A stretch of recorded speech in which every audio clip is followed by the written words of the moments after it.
ឥឡូវយើងកាន់វីដេអូបន្ទាប់ហើយយើងនឹងស្វែងយល់អំពីមេរៀននៅលើ Lecture Note ទី3ទាក់ទងទៅនឹងការប្រើប្រាស់ zip file មានដូចជាថាមាន zip មាន gzip ហើយនឹងចុងក្រោយគឺយើង bzip2 អញ្ចឹងយើងនឹងស្វែងយល់ថាមួយណាដែលល្អជាងគេនៅលើទាំង4ហ្នឹងសម្រាប់ combine មាន compress សម្រាប់ថានេះគឺមានតែ combine ទេវាអត់មាន compress ទេប៉ុន្តែវាអាចប្រើបានទៅលើ file ហើយនឹង directory អញ្ចឹងយើងមកយើង ls សម្រាប់យើងអត់ទាន់មាន file ហើយនឹង directory យើងត្រូវការបង្កើត file ហើយនឹង directory មកហើយឥឡូវយើងសាក combine វាមើលថាដក cv cvs ហើយយើងដាក់ឈ្មោះ file ដែលយើង backup នេះឥឡូវយើងក៏ដាក់ backup ដែរអាហ្នឹងយើងចង់ដាក់អីក៏បានដែរហើយចង់ខូចយើងដាក់ថាមក extension វាហើយយើងចង់ combine ទៅតងទៅនឹង file ឈ្មោះmylab.txt ហើយនឹង directory មានឈ្មោះថា mylab ហើយនឹង mylab.txt ថាមកហើយយើង ls ដក l ហើយយើងឃើញថា file ដែលយើងបាន combine មិញនេះគឺមានទំហំនេះ10,240 អញ្ចឹងយើងប្រើថាហើយបន្ទាប់មកទៀតបើសិនជាយើងចង់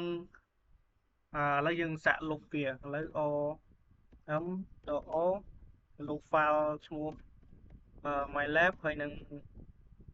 mylab.txt ls option ដក l នេះយើង file ដែលយើងបានឈ្មោះថា directory ឈ្មោះ mylab ហើយនឹង file ឈ្មោះ mylab.txt គឺយើងបានលុបហើយឥឡូវយើងពលាវិញគឺយើងប្រើតែគ្រាន់តែយើងកន្លែងនេះគឺយើងប្រើថា.hvl វាបែបពលាហើយយើងឆែកមើលវាលេខនេះគឺ file ដែលយើងបាន combine មិញវាមកវិញនេះ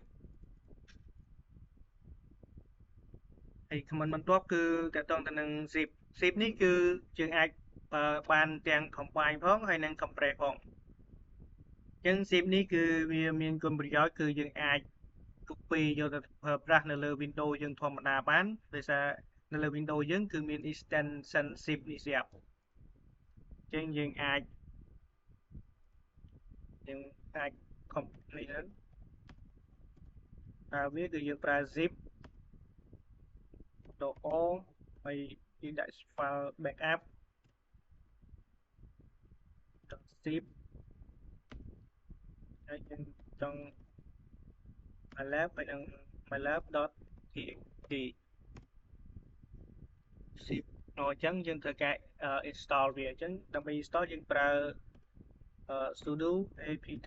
install zip ហើយ password យកចេះមក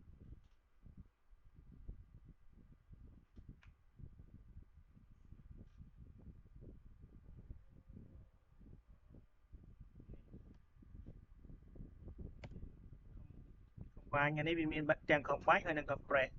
អញ្ចឹងយើង ls ctrl thì យើងឃើញថា file នេះដែលយើងប្រើជាមួយនឹង backup zip នេះគឺមានទំហំតូចនឹង file ថារបស់យើងហើយឥឡូវមួយទៀតតកតងទៅនឹង un combine វិញគឺយើងប្រើ unzip ហើយឈ្មោះ file zip របស់យើងនេះ file backup zip ហ្នឹងឥឡូវយើងលុបវាមិនសិន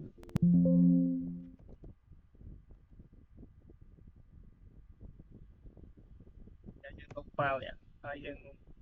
ដល់អីដល់ L គឺ file mylab ហើយនឹង mylab.txt របស់យើងគឺបានយើងបាន remove ហើយឥឡូវយើងunzip វិញគឺយើងប្រើ command unzip backup .zip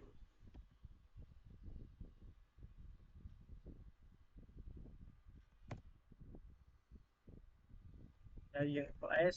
.l នេះគឺ file MATLAB ហើយនឹង MATLAB.txt គឺយើងបាន clear វាមកវិញហើយឥឡូវយើងប្រើនៅ command gzip gzip នេះគឺយើងប្រើបានតែ compress ទេវាមានមុខងារ combine ជាមួយនឹងfile របស់យើងទេហើយ gzip នេះគឺប្រើបានតែនៅលើ directory ទេយើងអាចប្រើ file បានទេឥឡូវយើងដើម្បីប្រើវាបានយើង copy file backup ថារបស់យើងមកយើង cp backup dot ថាហើយ backup ហើយយើងដាក់ឈ្មោះមកដូចយើងចង់ប្រើជាមួយ gzip យើងប្រើ gzip ចឹងមក dot ថាហើយ ls .l ហើយយើងប្រើ gzip គឺយើងប្រើមកវាយមក gzip backup gzip dot ថាហើយ enter មកហើយយើង ls .l នេះគឺ file ដែលយើងបាន compress មិញគឺវាមានទំហំទូចជាង file ដែលយើងប្រើជាមួយនឹង zip នឹងទៅទៀតហើយបន្ទាប់មកបើសិនជាយើងចង់ពលាគឺយើងប្រើ unzip unzip ហើយចុងក្រោយគឺយើងដាក់ dot gzip ls មក l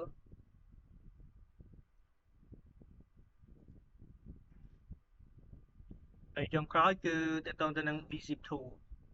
bzip2 នេះគឺក៏បានតែប្រើទៅជាមួយនឹង compress ដែរហើយវា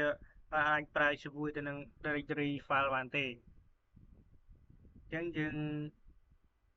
copy file ថាយើងមួយទៀតមក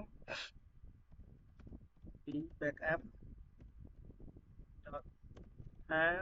ហើយ backup bzip2 ថាយើង copy file ហើយបន្ទាប់មកយើងប្រើ bzip2 ក៏មិន bzip2 backup bzip2 ថា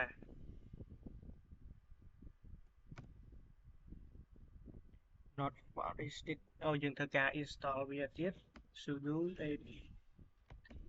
install bzip